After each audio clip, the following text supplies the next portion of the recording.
This morning, Jen woke up, made 3 breakfasts, did 2 loads of laundry, and 1 conference call. But she also saved $25 because Jen uses a new innovation from Huntington called Money Scout. It analyzes Jen's checking account to find money that's not being used and moves it to her savings automatically.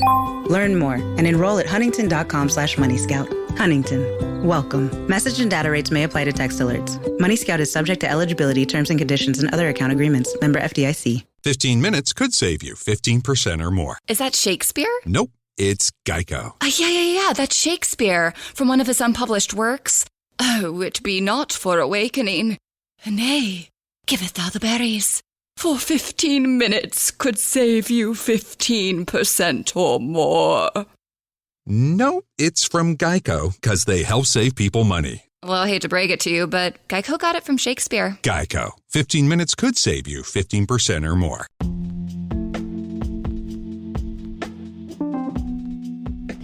Hey, y'all. Welcome to another episode of the Hardy Wrestling Podcast with your girl, Stephanie Hardy. If this is your first time listening to the show, welcome and thank you for joining the ride. And if this isn't your first time listening to the show, thank you for continuing on this journey with me. So in this episode, I got your news and gossip-ish. And then I also have a Black History Month highlight, and I'm going to talk about Sweet Georgia Brown. And I also have the Royal Rumble recap and reactions to everything, because there's been so much that has happened, so much history that's been made from this Royal Rumble, and I want to discuss it and share my feelings about all of it. So sit back, relax, and listen to this episode of the Hardy Wrestling Podcast.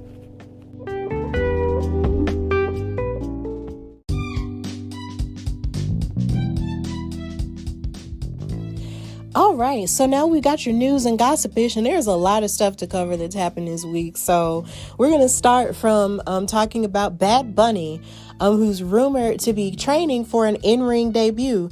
So if you've seen the Royal Rumble, or even if you've seen the Royal Rumble, you saw Bad Bunny did a performance of his new song Booker T, with Booker T sort of standing there like a statue and then doing his whole "can you dig it, sucker" thing in the song, right? So there was a backstage segment during the Royal Rumble that he had with The Miz and John Morrison, who was trying to get him on their team or whatever, but he was like, no, thank you. And they didn't take it well because they are brats. So, so then he came out there to start some mess with them. Bad Bunny came out there to, get at them because The Miz had came out during his Royal Rumble entrance and tore up Bad Bunny's DJ table. And so Bad Bunny came out there to fight him, and he basically jumped on them and did a splash from the top rope. And I thought that was really cool, because a lot of people think, oh, they're just gonna do a performance and then just leave. No, Bad Bunny is out here living his best life and his dream, because he had always been a wrestling fan. And if you listen to him, he's more of a Latin rap artist. In his songs, he does make mentions of different wrestlers like Booker T, in his song Booker T, and he even made mention of Eddie Guerrero in the song that he was featured on with Cardi B and J Balvin with "I Like It." So he really is a wrestling fan. So it's rumored that he might be training for an in-ring debut. This is according to Mike Johnson of PWIinsider.com. And that the proposed match will be against The Miz and John Morrison, even though there's no timetable for when it might happen. So it's also assumed that maybe his tag team partner would be Damian Priest, who did make his main roster debut during the Royal Rumble, and he's on Monday Night Raw now, which is great. And there was a backstage segment of them, talking to each other, in Spanish, because of course, Damian Priest is Puerto Rican, if you didn't know. So that was really cool, to see that type of representation. And it's also a cool thing because, he's such a huge star in the Latin community, and he has pop culture credentials. You see him in commercials for different things and stuff like that. So that's amazing. And it also proves my point that rap and wrestling can go together. But we're not gonna sit there and brag about that for the next 10 minutes. So yeah.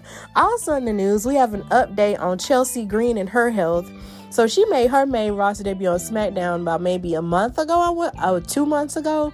And during her match to qualify for a Survivor Series, she fell and then broke her wrist. So Sean Ross Sapp of Fightful basically reported that she's going through the process of getting cleared. And I'm really glad she's getting cleared, because I feel like there is always a need for new female superstars. So I'm really excited that she is getting cleared and doing, and getting ready to basically, take wrestling by storm, because she was in WWE and she left and then went to Impact and became a Knockouts champion and all of that. And then she had her Hot Mess character, and then she went back to NXT as part of the Robert Stone brand, and she left him, and then she was gone for a minute, and then she made her debut on SmackDown only to get injured.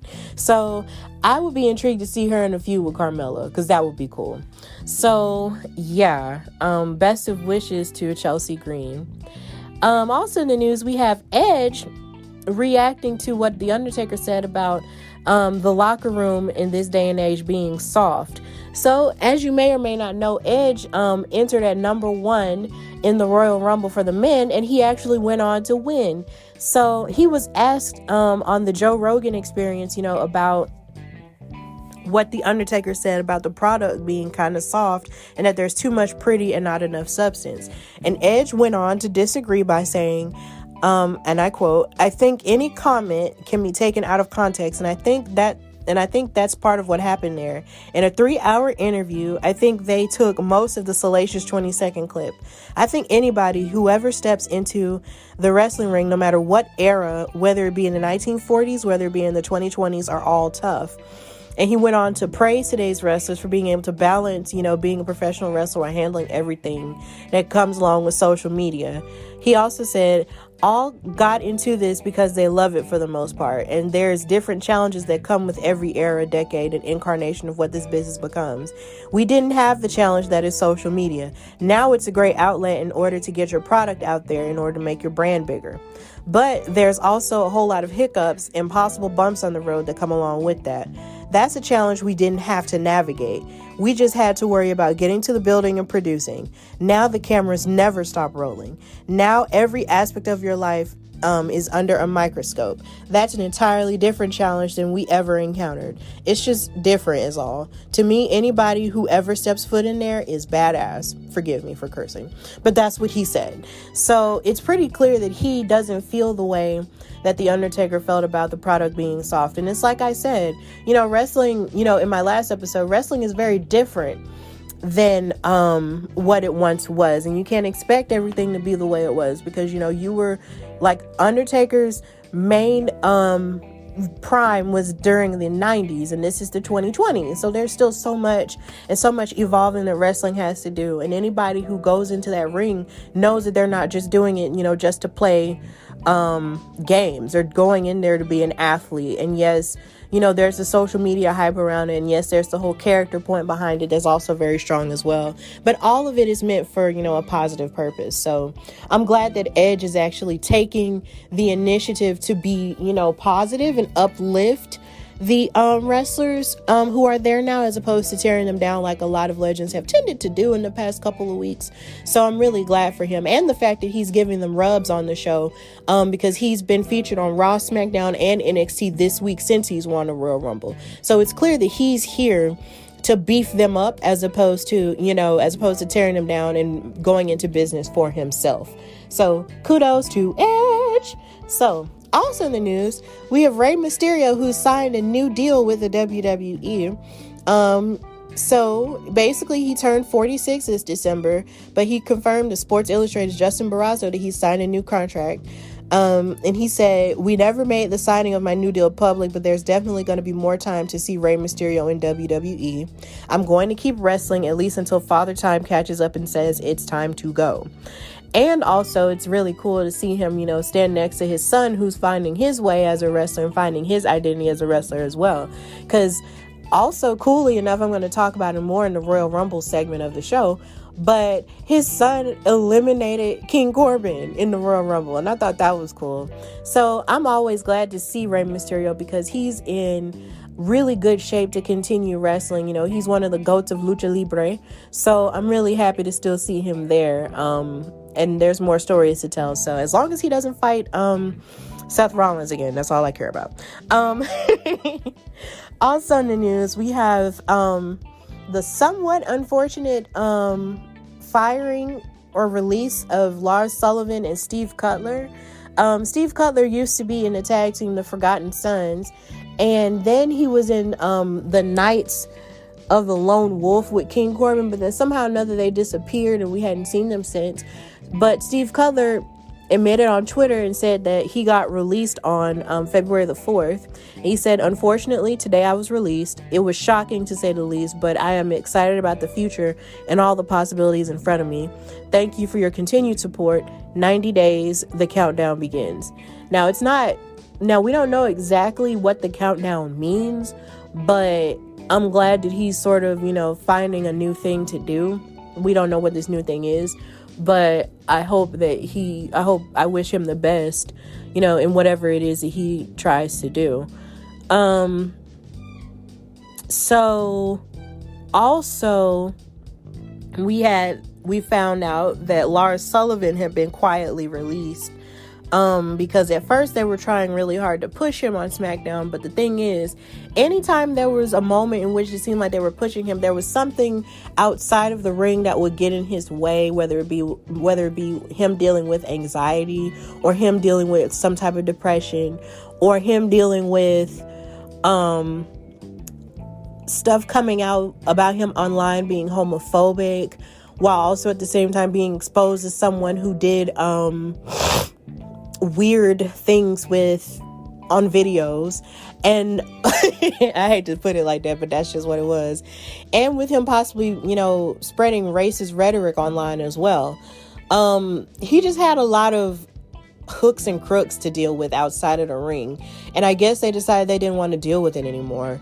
It's like they were trying to push him this last time and it just didn't truly work, and it wasn't truly resonating with people. So yeah, goodbye, Lars Sullivan.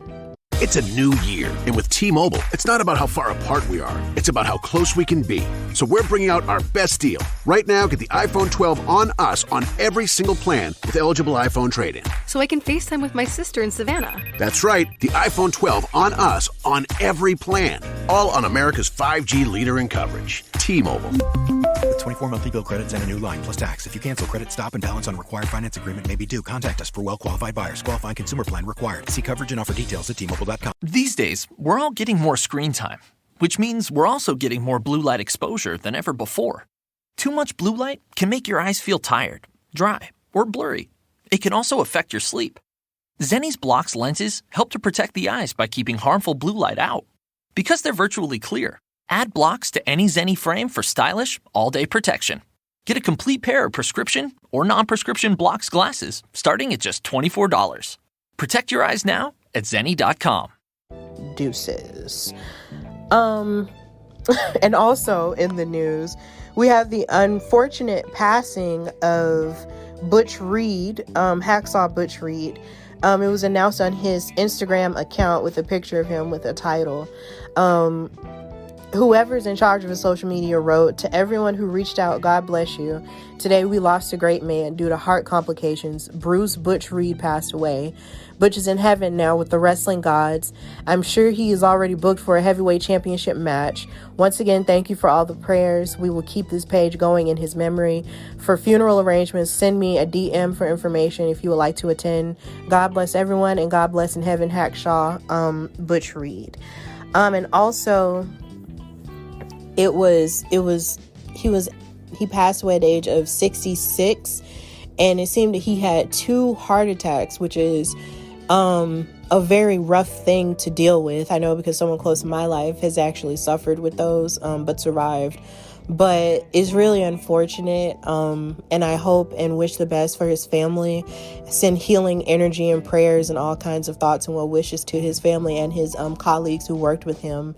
Him and Ron Simmons, I know, were in a tag team where Teddy Long was also their manager in WCW, so I'm definitely sending healing and positive energy towards them as well. Also in the news, we had Parker Boudreaux who has been revealed to have signed with the WWE, and he's endorsed by Paul Heyman, and he used to be a football player for the University of Central Florida, and he quit the team to pursue pro wrestling, and he signed a developmental deal and did a publicity photo with him at a Royal Rumble party with Eva Marie, who used to work for the WWE, you know, Miss All Red Everything, who was on Total Divas and then transitioned into wrestling, and nobody took her seriously up to that point. And then she never got to the point where she really had like a match, but every time she got into a match, everybody was booing the crap out of her. So he missed last season in Central Florida. He was a starting right guard in 2019, and he missed last season due to a concussion, but he was to come back this year in his senior year. But he was also seen backstage at the January 20th NXT television tapings. So he's 6'4", and he played the line at 301 pounds, and Paul Heyman has lauded him as possibly the next big thing, which is funny because that's the same thing he used to call Brock Lesnar in the early 2000s. So there's no word on what this exactly means, but it's always cool when NXT, can sign different athletes from different places, who are definitely homegrown in that performance center thing. So I look forward to seeing him do really big things, if he commits to it truly. So that's going to be cool. Now, we don't know what Eva Marie is going to do or what that even means, because there was a huge rumor mill that maybe she was going to come back, but who knows? So yeah, congratulations to Parker. And also, in the news, Sasha Banks, the SmackDown Women's Champion, is going to be the honorary starter for the Daytona 500 on Sunday, February 14th, aka Valentine's Day. So that's going to be cool. She's doing more crossover appeal things into different sports with Fox Sports, and of course her and her Star Wars star-making turn as Koska Reeves, the Mandalorian. So congratulations to her. And she also got in the face of Bianca Belair last night, so we're still pushing for Bianca versus Sasha. Anyway, so that is what's going on. And also in the news, we have a former WWE superstar who was known as Tyler Rex, but is now known as Gabby Tuft, and she came out as transgender. So, it was reported by NBC News, and they said that former World Wrestling Entertainment superstar Gabby Tuft said she left the house and walked with her head held high for the first time Thursday as she came out as transgender. And she cried when she recalled the moment. She said, "I felt so happy. My hair wasn't in my face, and I wasn't clenching my fists and hiding my nails. It just felt so amazing." And she announced it on Instagram. And she said, "This is me, unashamed, unabashedly me. This is the side of me that is hidden in the shadows, afraid and fearful of what the world would think, afraid of what my family, friends, and followers would say or do. I am no longer afraid, and I am no longer fearful. I can now say with confidence that I love myself for who, in all caps, I am." So she wrestled from 2007 to 2014. And she retired from wrestling to spend more time with her wife, Priscilla, and their daughter, and began a career as a fitness coach and motivational speaker. But she also said that her mental health suffered, in the midst of her career success. It said that the previous 8 months have been some of the darkest of her entire life, and that she was even struggling with suicidal thoughts. And even though she was preaching, never care what people think and go be yourself, it's like when it came to be her turn, it was so much more difficult than she ever imagined. So congratulations to her. I'm always happy when someone decides to live their full truth and decides to be exactly who they are inside. So if she can walk out in the world with her head held high, and that is all that truly matters. So congratulations to Gabby, and I hope she continues to live a fulfilled life. So that's all for news and gossipish, and now we're going to talk about a Black History highlight, and we're going to be highlighting and giving our flowers to Sweet Georgia Brown.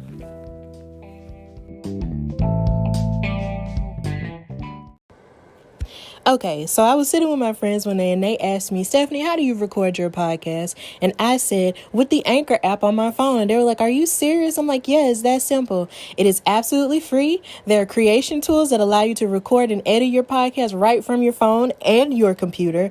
And it will distribute your podcast for you so it can be heard on Spotify, Apple Podcasts, Google Podcasts, and many more. You can also make money from the podcast with no minimum listenership.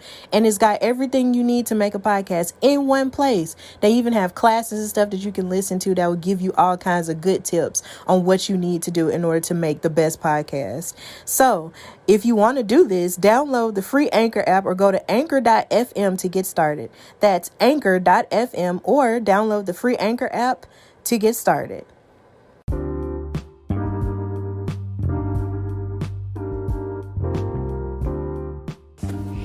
Okay, so since this is Black History Month and this is my wrestling podcast, I wanted to use my platform to highlight Black wrestlers who helped pave the way for Black wrestlers now today. So I'm going to be talking about Sweet Georgia Brown, whose real name was actually Susie Mae McCoy. So I cannot wait to talk about her. This is going to be really cool.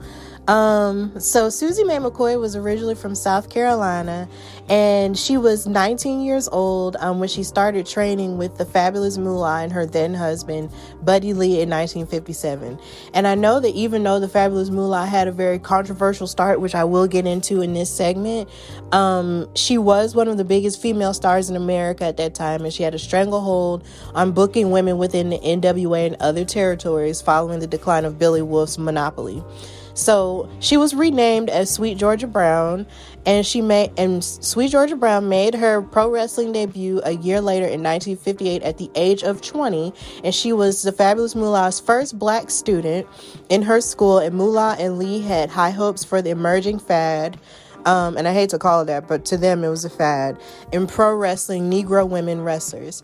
But despite her fame and rise on the women's wrestling circuit, Sweet Georgia Brown lived in fear for much of her career due to the rampant racism of the South. And at some venues, she was smuggled in the trunk of a car so that the Ku Klux Klan and other extremists wouldn't be tipped off to a Black woman entering arenas or hotel rooms.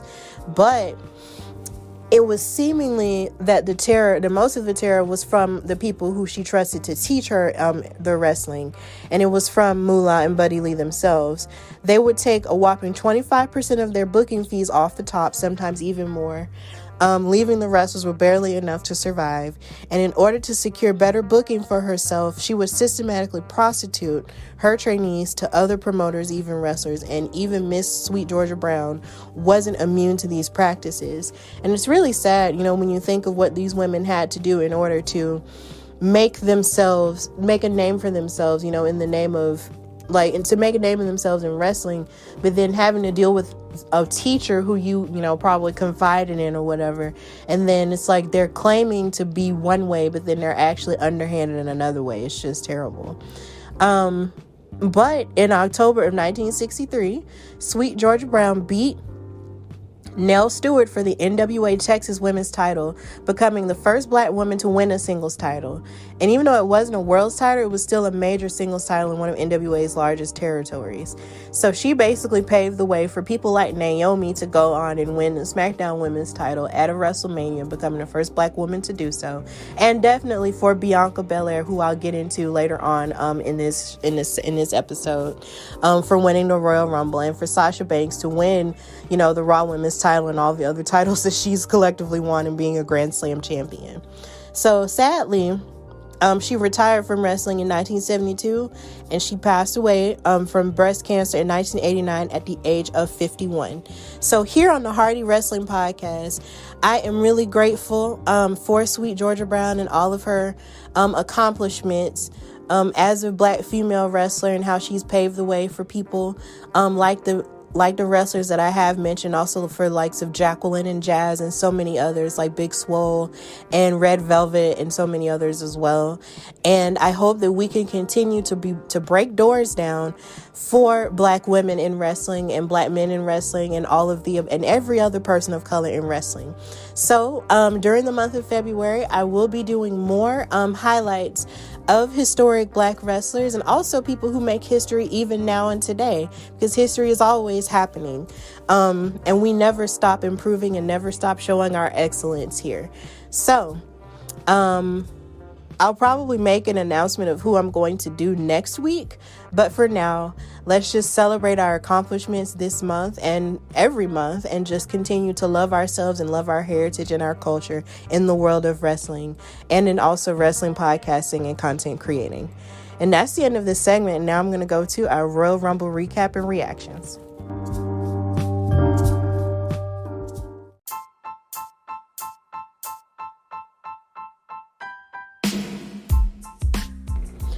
All right, so now I'm going to talk about the Royal Rumble 2021 and all of its amazing splendor.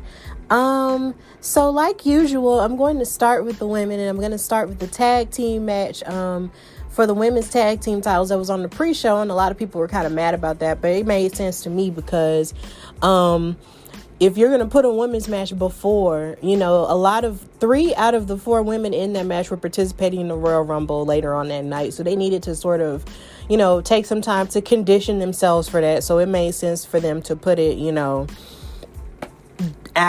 before the show itself. So it made sense. So this is for the women's tag team titles. It was between Asuka and Charlotte versus Nia Jax and Shayna Baszler. So this match was pretty good, but I feel like the worst part about it was just the fact that Ric Flair and Lacey Evans reared their ugly heads to like distract Charlotte, and there was even this sick spot in the match where Charlotte hit her famous moonsault from the top rope, and it was really cool. But I really hated how Nia and Shayna threw Asuka out, and we didn't see her anymore because she went behind the announce table. And then Lacey came out, and then Rick actually gave her like some type of knuckle buster thing to hit Charlotte in the head with when she was trying to do the figure 8. And then all of a sudden, you know, Lacey hits her in the head, and then they basically take advantage, and then Shayna and Nia wind up winning the women's tag team titles back. And I think the thing that irritated me about this entire feud is just the fact that Nia and Shayna were just talking about how they just can't stand each other, but yet and still they want to still partner up and win the tag titles back. And yeah, they did, but it was due to the underhanded assist from Lacey Evans and Ric Flair. And I think the worst part, even though it's still intriguing, I still think the worst part about the Ric Flair, Charlotte Flair, Lacey Evans feud is just the fact that you willingly see Ric Flair screw his daughter over, all for what? A girl who could very well still be your daughter at the same time. Like, it's so gross. Like, really? But, you know, sometimes in some cases, a lot of the best people in life did not have the best parents. So it's kind of becoming clear, even though I know that this is just, you know, kayfabe, it still kind of sucks to see, you know, a dad, you know, sabotaging his own child, you know, consistently, all for the sake of having this pretty blonde on his arm. Plus, it's also weird because of the fact that we know Ric Flair's wife is actually Miss Wendy, and then Lacey actually has a husband and a child that we've seen on television multiple times. So it's just kind of like, whose idea was this? It's just kind of trashy, and I don't like it. But something that did happen later on in the Women's Royal Rumble match is the fact that Charlotte was telling everybody to move out of the way so she could face Lacey Evans herself. But I believe somewhere down the line, Lacey Evans wound up getting eliminated by somebody else. But because I really wanted Charlotte to eliminate her, and I really wanted Charlotte to beat her up. Like, I'm ready for them to have a one-on-one match. Like, I'm so pumped for it because I'm so sick of her. So I think that's really the point that they're trying to do. I get that they're trying to get under our skin, but Jesus, like, I am tired. Please, Charlotte, hand her a butt whooping for me. So, So like I said, Nia and Shayna are the women's tag team champions again. But then on Raw this week, you had Lana team up with Naomi, who's, back now. And they actually fought in a match and became the number one contenders for the women's tag team titles. So I'm here for Team Ravishing Glow. So that's going to be really cool. So then also with the women, you had Sasha Banks versus Carmella for the SmackDown Women's title. And this match was pretty good. Here again, you had Sasha Banks having and pulling the very best out of Carmella. Carmella has definitely improved and gotten way better with each match. Even though, and it makes me so sad to say, it's just like Carmella is getting so much better as an athlete, but yet at the same time, she's still utilizing Reggie, the sommelier. And it's just sort of like, bro, you don't even need him. But she was just trying to be underhanded, and I believe Reggie also got tossed out by the referee when he tried to interfere in the match. And then Carmella was kind of devastated about that, but she still held her own throughout the match. But ultimately, she lost because of that bank statement.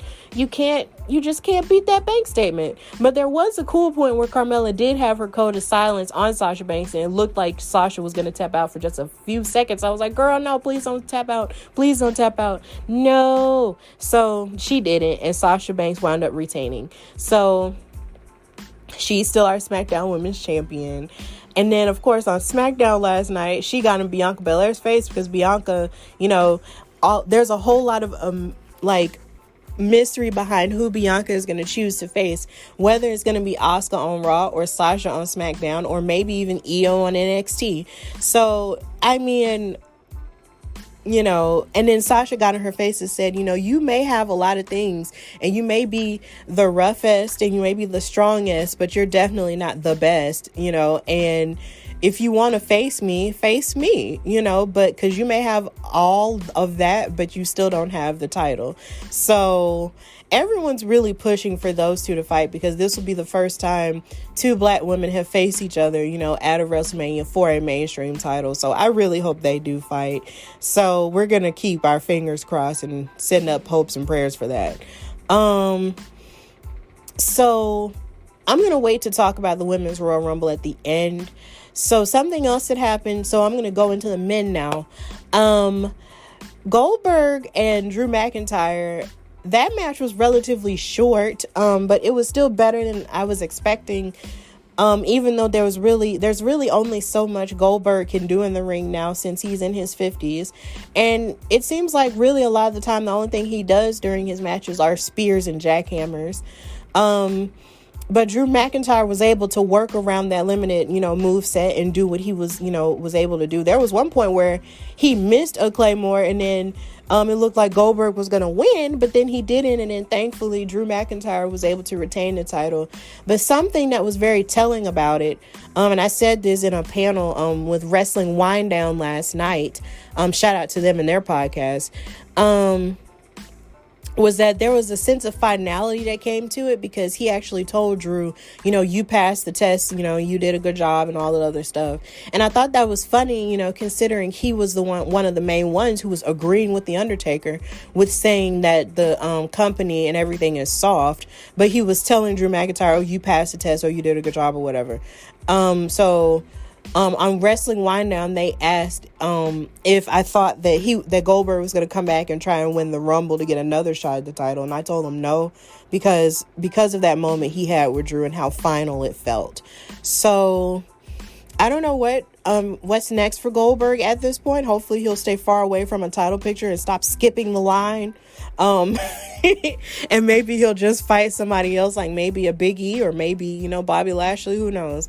But either way, just stay away from the title picture. And I'm glad Drew still has it because now he has to face Sheamus, and his, backstabbing stuff.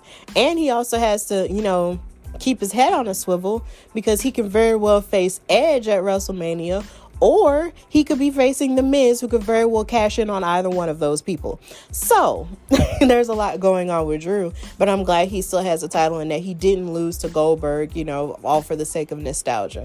So yay.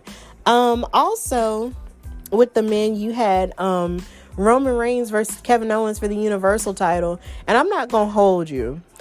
I was so thrilled with the outcome of the Women's Royal Rumble that my brain was half in and half out on that match. Like, I had blacked out. Like, I was so emotional from the Women's Royal Rumble and the outcome of that I barely paid attention, like, to anything that was happening during the Roman Reigns and Kevin Owens match. But the parts that I did pay attention to was still good from a storytelling, aspect.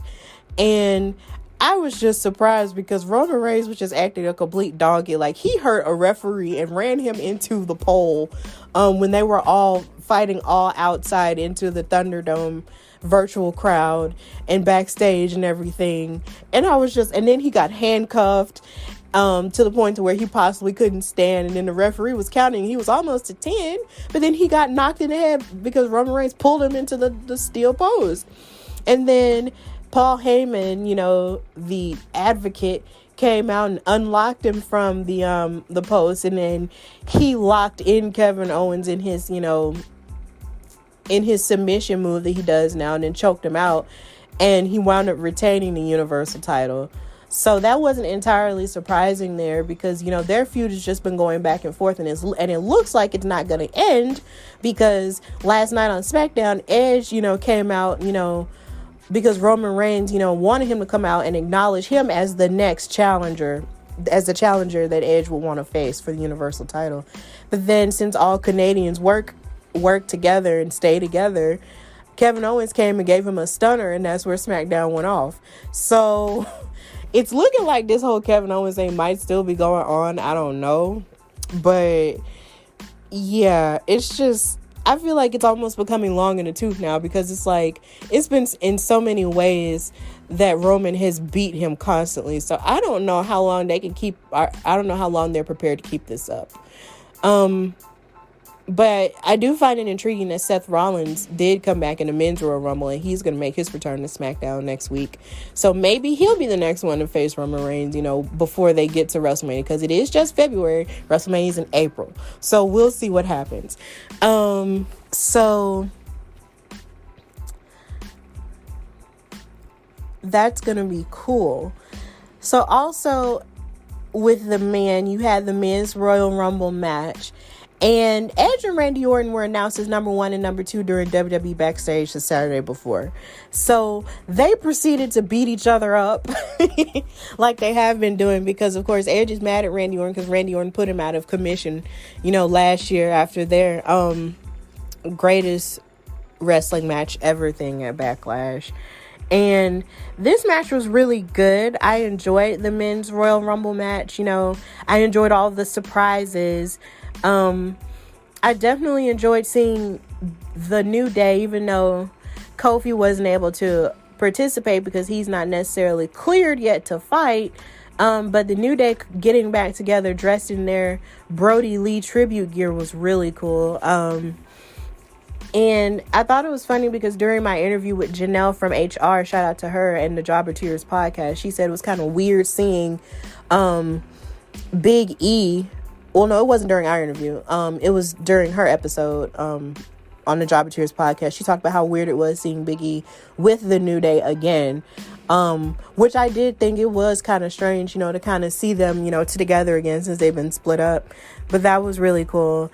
And then Damian Priest entered the ring, and I thought that was a great surprise because I was wondering who from NXT, would get the call up, from that. And I'm glad it was Damian Priest because he's kind of done everything he possibly can in NXT at this point. So him on Raw is definitely a good move. So congratulations to him. He did a really good job.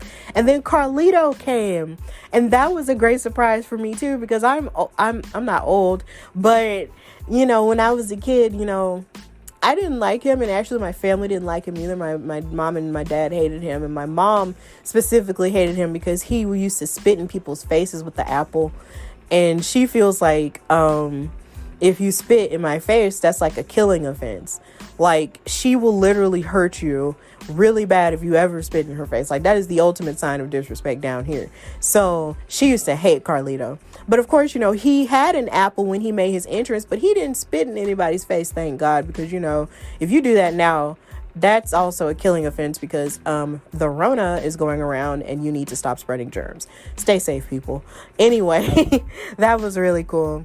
And then, like I said earlier in News and Gossipers, The Miz came out, which I thought was really surprising, seeing as he's Mr. Money in the Bank. Why are you in the Royal Rumble?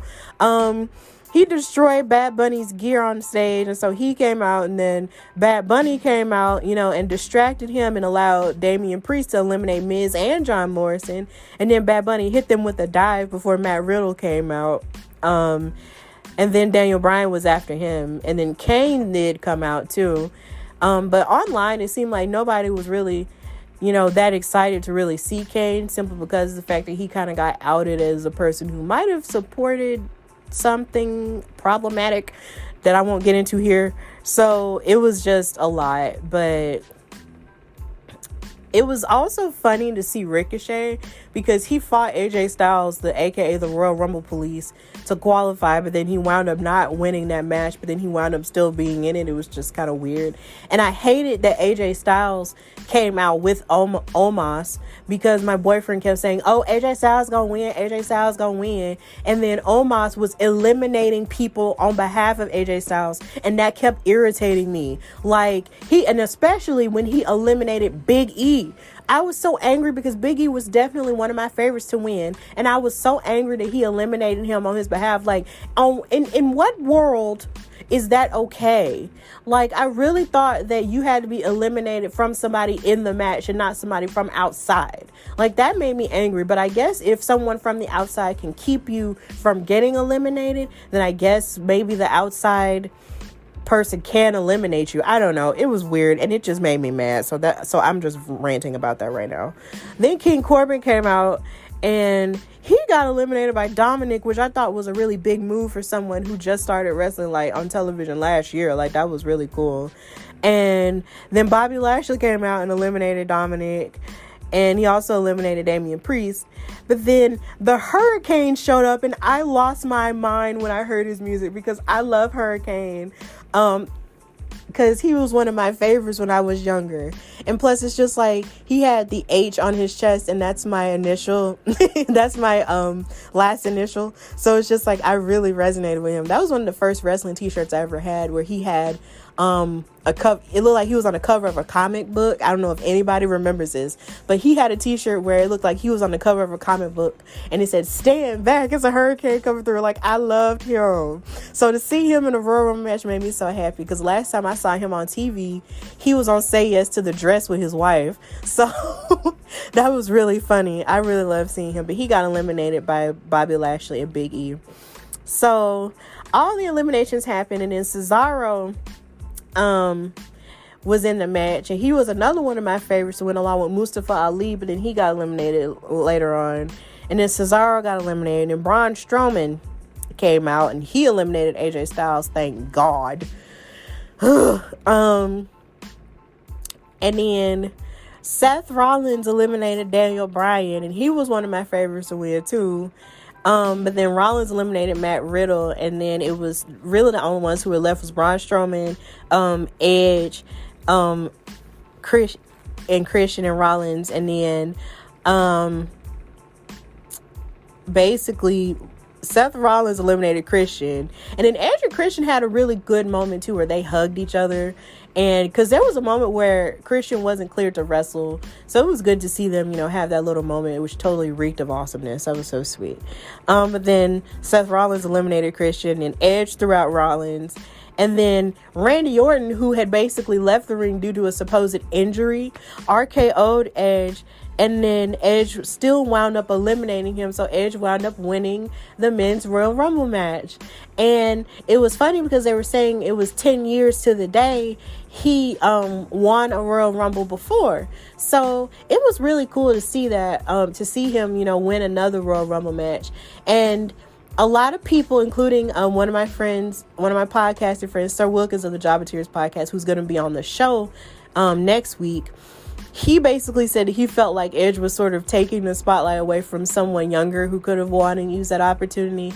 But he took it back by saying that it looks like Edge is going to use that platform to put on the wrestlers of the present, which is something that a lot of legends don't necessarily do. A lot of legends try to put themselves over, but this isn't what Edge is doing. He's putting over the talent of the present day by going on each show and, you know, giving them a rub and giving them a handshake and saying, hey, I see you. You remind me of me. Or I could fight you. Or I never had the NXT title. Or something like that. So congratulations to Edge. So he won. So that's cool. Now, to the women in this Women's Royal Rumble. I'm going to try not to get too emotional talking about it. Bayley came out first. Then Naomi came out at number 2, which made me really happy because she hadn't been back lately and she was out, you know, a while, you know, with some sickness. So I'm glad to see her again. And her outfit was killer. There was even a spot where she did a busted challenge. She did the busted challenge dance. And I was like, yeah, girl, do it. And then Bianca Belair came out at number 3. And she went after Bayley, who she had fought on SmackDown and actually defeated on SmackDown the week before. And there was just a lot of great athleticism on the part of Bianca Belair and Naomi. They were both showing why there are 2 of the premier black female athletes on the main roster right now. Like, that was really incredible. Then Billie Kay came out, but then she decided to sit with the commentary team and sort of watch everybody else fight before she decided to get in on the action. And then Shotzi Blackheart came down in her tank, and even though Billie Kay was trying to get in her face, she shot the tank missile at her, and that was really funny and cute. And then Shayna Baszler came out at number 6, and then she knocked Kay down on the way to the ring. And then Toni Storm came out, and I thought that was cool because I'm like, yay, NXT. And she ignored Billie Kay's request to team up, you know, with somebody or whatever. And then Blackheart, Shotzi wound up being the first woman eliminated, and that made me sad because I love her. She's my favorite wrecking ball. But then Jillian Hall made a surprise appearance, and then she came out and started singing her song, I Know You Want Me, and all that other stuff. And I was just like, wow. And it was funny because I was watching with my boyfriend and his family, and it was a couple people that they didn't necessarily know, and I was just like, yeah, Jillian Hall used to come out there and sing, you know, and all this other stuff. It was just kind of interesting because there was a point where my boyfriend had stopped watching it and they weren't watching it, and then he got right back into it. So for me, it was just kind of like, you know, throwback candy. So it was so cool to see her. And then she actually teamed up with Billie Kay, and that was really cool. So then Ruby Riott came out next, and then she got to work with Billie Kay. And then Victoria came out at number 10, and this here again was more throwback candy because she was one of my favorites, and she was one of my dad's favorites too. Like, we love Victoria, and her feud with Trish Stratus was one of the best female feuds they had during that time. I was like, yes, 2000s, stand up 2000s, we're here. Anyway, then Peyton Royce came out, and then the Iconics reunited, you know, at a certain point, but then Billie Kay was looking like she was kind of hesitant to do the Iconics pose. And Peyton was like, what are you doing? And all this other stuff. And then they tried to take down Victoria. And then Santana Garrett from NXT came out at number 12. And then Liv Morgan came out after her with her beautiful chaps that she had on. And then somebody on social media made a meme saying, oh, and with Legend saying, they're just, these new superstars are so disrespectful. But then they had a picture of Liv Morgan's outfit with her chaps on, which basically gave Shawn Michaels vibes. And I'm just like, Anyway, then we had the Riot Squad, you know, eliminate Jillian. But then they also took out Billie Kay too. But then Rhea Ripley came in at number 14, and she was the one that I was the most worried about because I predicted that Bianca Belair was going to win it all. But in my mind, I felt like, bruh, if Rhea Ripley comes here, she might be the one that might wreck my dreams. But we're going to keep going and keep talking about it. And then she threw Toni Storm out, and then Baszler eliminated Victoria with a chokehold. And I was like, God dang it.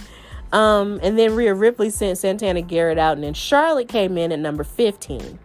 Then Bayley eliminated Ruby Riott with a power bomb to the floor, and then Dana Brooke came in. And then Peyton Royce eliminated Liv Morgan, and then Tori Wilson came in, and this led me to thinking, bro, what if Dawn Marie came in? Because that was like her worst rival ever, and that would give me all the life. But she didn't, but it's okay. Then Rhea Ripley hit Dana Brooke with a powerbomb under the apron to eliminate her just before Ric Flair came out to accompany Lacey Evans. But then just as soon as she got to the ring, Charlotte was like, y'all better move out the way because I'm finna beat her up. And that's exactly what she did. And then Peyton Royce was eliminated by Charlotte. And then Shayna Baszler took out Tori Wilson while Bianca eliminated Bayley. And the cameraman did a horrible job at this, in terms of storytelling, because just last week, Bianca beat Bayley one-on-one in a match fair and square. And then she eliminated Bayley, but we didn't see that. And I'm just like, so who eliminated her? Like, I was looking around kind of lost, like, what happened? But then they said that Bianca, eliminated her off camera, and then they replayed it. So I was like, okay, fine.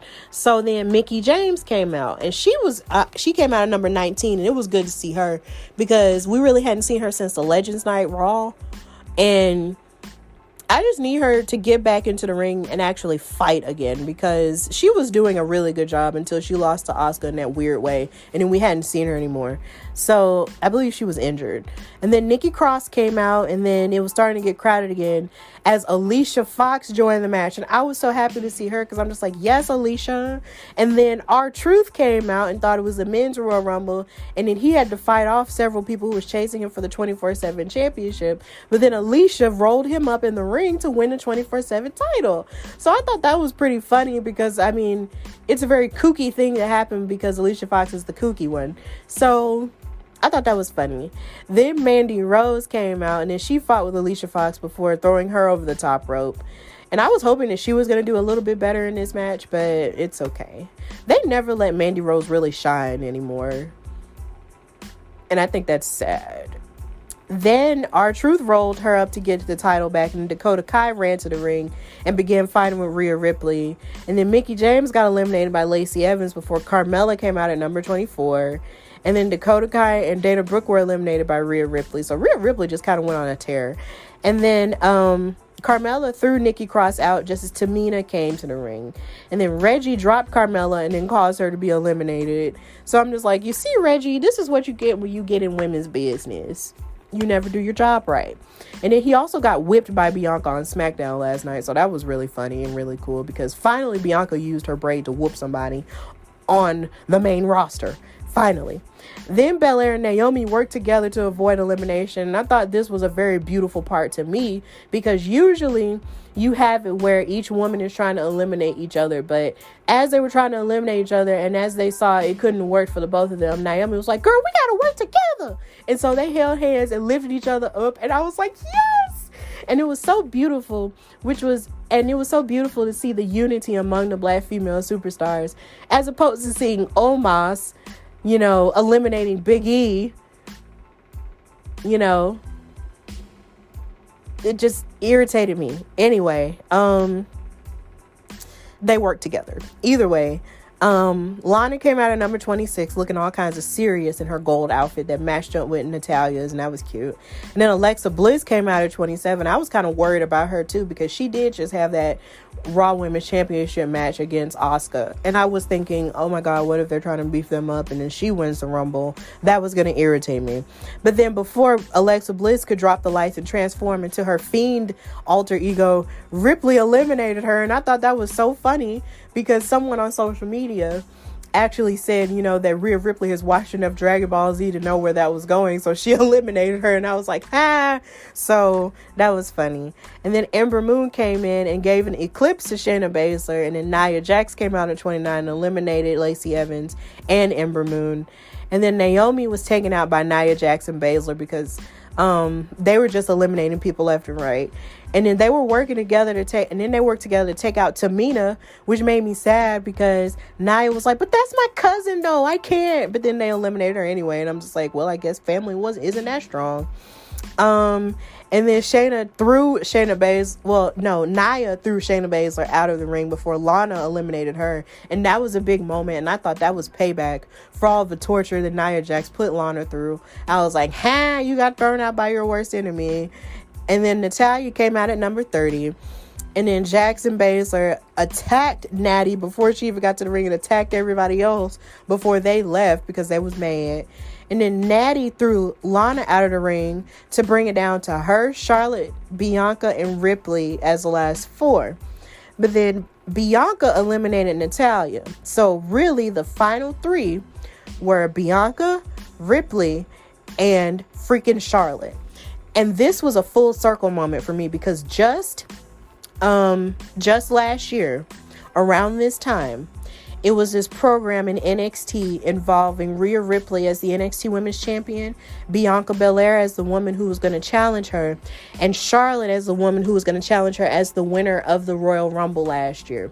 And I'll never forget when Charlotte went to NXT to get in Rhea Ripley's face, as they were beefing up their match for TakeOver Portland.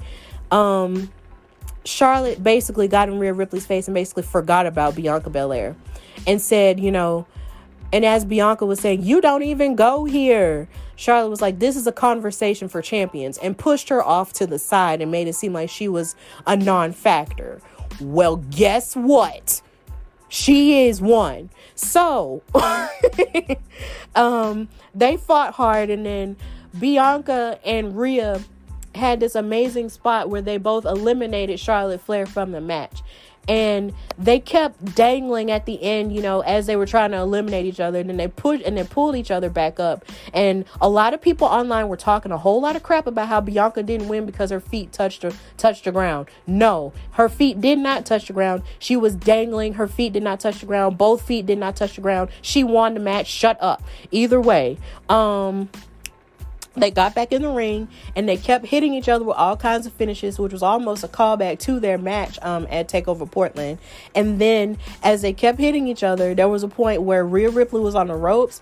Bianca Belair clotheslined her over the top rope, and Bianca won the Women's Royal Rumble, making her the first black woman to ever win the Women's Royal Rumble, even though there's only been 4 winners, and the second black person to ever win a Royal Rumble match next to The Rock in 2000. Y'all, I jumped in the air.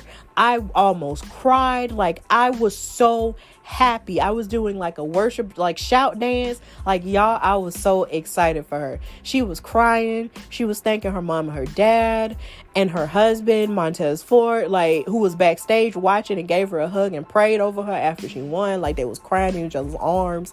It was a whole vibe. Like, I was so happy for her, because not only because I predicted it, but because I saw, like, when I first started this podcast, I loved Bianca Belair, from the jump, from having seen her in NXT Live and seeing her and her athleticism and seeing how she had grown. And I always wanted her to be put in this position, because this was a woman who was winning contests with their NXT Combine and lifting over 400 pounds, and winning about maybe 4 or 5 years in a row.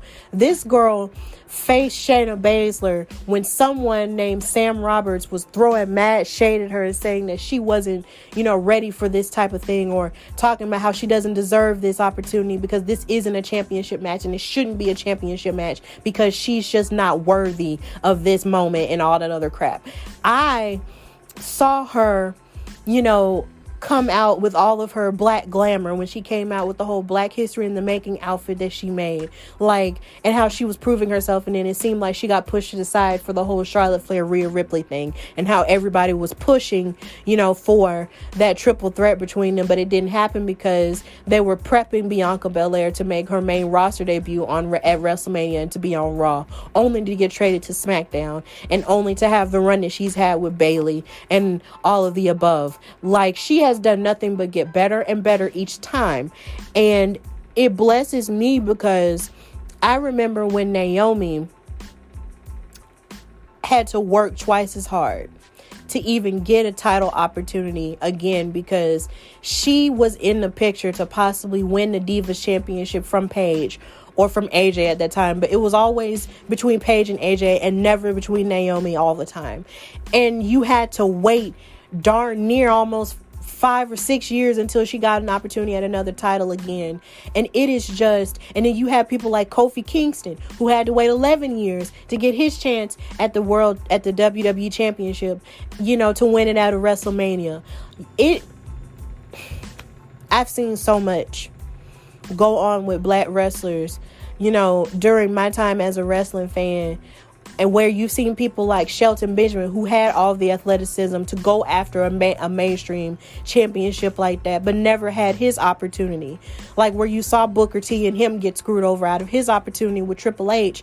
Like, it was a miracle seeing somebody like Bianca Belair win this Royal Rumble, not only for herself and not only for Knoxville, Tennessee, where she's from, and for her parents, for her husband and all that, but to win it for girls like me, where you get disrespected constantly over and over again because people don't think that you know about wrestling, or don't think that you know what could work and what couldn't work. How people, curse you out and say all kinds of disrespectful things to you as a black female fan, and don't think that you know enough, or you having to prove that you know just as much, if not more, than the average white male fan or the average white male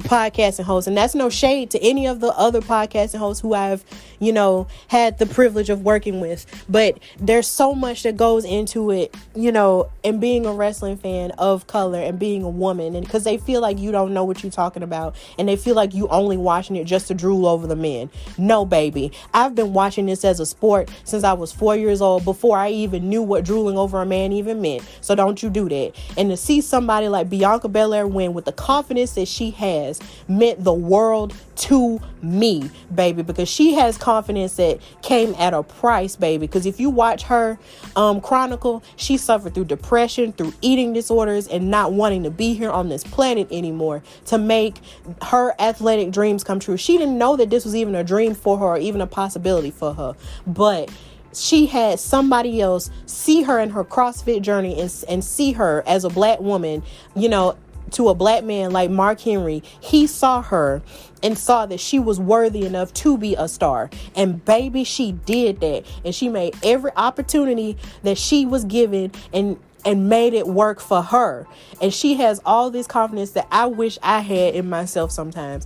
And she made it work for her. And now she is up here, being an amazing representation for black females in wrestling. We are here. We are taking up space.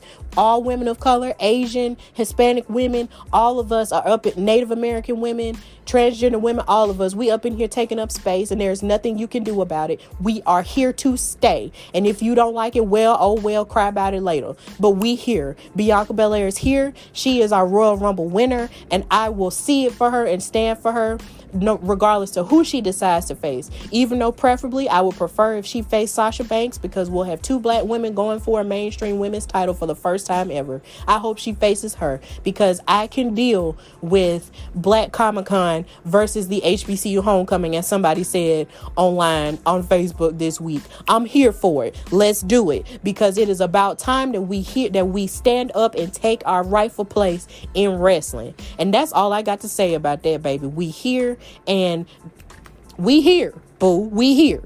This is our time, and it's full circle, because last year I was talking about how Bianca Belair was making black history in the making, and she made it this year. It's full circle, baby. We up in here. And that's it. And that's the end of this segment. That's the end of this Royal Rumble segment, y'all. I'm through.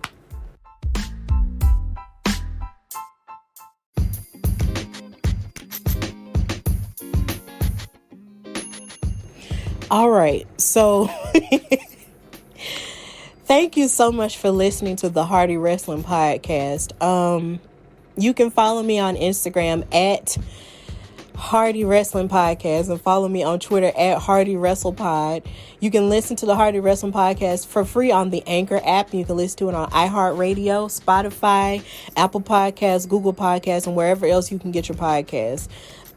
If you're listening to this on Monday, today's Saturday, but if you're listening to this on Monday will mark 1 year since the Hardy Wrestling Podcast was created and founded. So this is me taking this time out to thank each and every person who's ever supported my show, ever bought my, the first run of my t-shirts, who's ever listened to my show, ever interviewed on my show, and all the above. Thank you so much. Like, when I started this show, like, I was in a transition period in my life where nothing was making sense. Like, I lost my job. Like, creatively, I just had so much I wanted to say.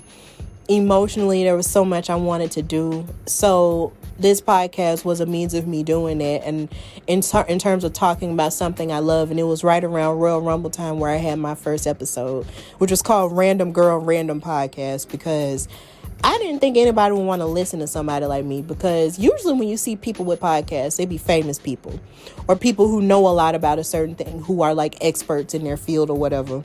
I'm just an ordinary girl who works a full-time job and has other interests outside of wrestling that goes into self-help, and I go to church all the time, and I love music and stuff like that, and I love to read. So I didn't think anybody really wanted to listen to me talk about wrestling, but over the course of the year, it's clear that there is a place for my voice, and I've learned the value of it, and the value of making space, for wrestlers and other professionals in wrestling and podcasters, to be on their show and tell their stories.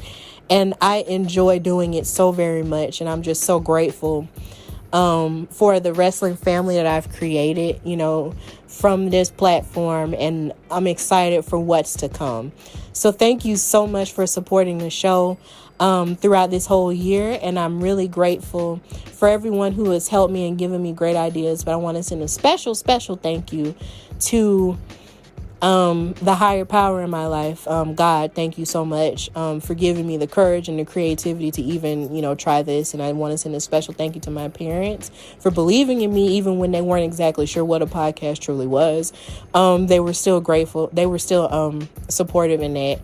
And I definitely want to send a special thank you to Najaquin McCoy, my boyfriend and the love of my life, who has given me such great ideas and, inspired me to keep going in the moments, or the one major moment where I did, consider quitting. And for also being a guest on my show, even when he didn't want to, because he's an introvert, on the Love 20 episode. Thank you so much for that. There is nothing I can do to repay you for everything that you've done for my life, even before the podcast. But hopefully this is a start into it. I just thank you, and I love you so much, and I'm grateful for your presence in my life. And I just thank each and every person who's ever helped me whenever I've messaged them or DM'd them or had a question about anything. And for other podcasters who've just done an amazing job and allowed me to even come on their show and talk wrestling and stuff. So I'm just really grateful for this journey. And I'm grateful for all of you for even joining me on this journey as well. So until next time, this is the Hardy Wrestling Podcast with your girl, Stephanie Hardy. Until next time, bye, y'all. Good afternoon. Would you like to try a free sample of our double fudge brownie? Oh, sure. That's very good. I'll just take one more, just to be sure. Yep, still very good. Some things never change, like never being able to take just one free sample. And Geico saving folks lots of money on their car insurance. Is that macadamia nut I taste? Let me take one more. Sir? Yeah, I thought so. 15 minutes could save you 15% or more. The wake up early, do a little studying, take the dog out, finish that audiobook until the very end. Finish that workout, then stop by McDonald's for breakfast and somehow manage to do it all before that 10 a.m. meeting meal. There's a meal for every morning at McDonald's. Mix and match a sausage McMuffin, sausage biscuit, sausage burrito, or any size premium roast coffee. Any two for $2. Price and participation may vary. Cannot be combined with any other offer or combo meal. Single item at regular price.